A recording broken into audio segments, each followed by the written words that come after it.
Break के बाद एक बार फिर आपका स्वागत है। आप देख रहे हैं न्यूज़ 18 जम्मू कश्मीर लद्दाख हिमाचल पर खबर दिन भर।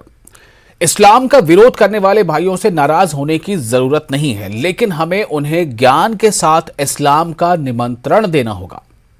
ये विचार all India Muslim personal law board के महासचिव मौलाना खालिद सैफुल्लाह रहमानी ने व्यक्त किए थे जब वो औरंगाबाद में शरिया संरक्षण बैठक को संबोधित कर रहे थे।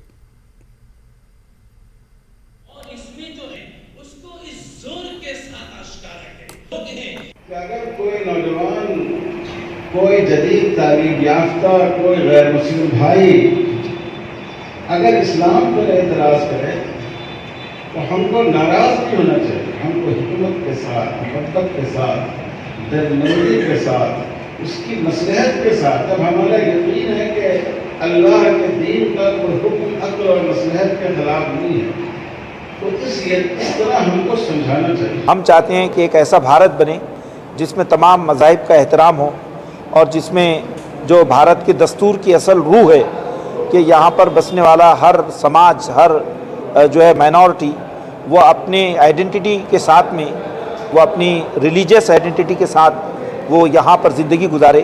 तो इसके लिए एक बहुत बड़ा संघर्ष और बहुत बड़ी कोशिश है जिसमें हमें बड़ी कामयाबी मिल रही है। मुस्लिम पर्सनल लॉ बोर्ड ये मिल्लत इस्लामिया का एक नुमाइंदा प्लेटफॉर्म है जो शरई नुक्ते नज़र से शरई क़वानीन को लोगों के अंदर लागू करने की कोशिश करता आया है।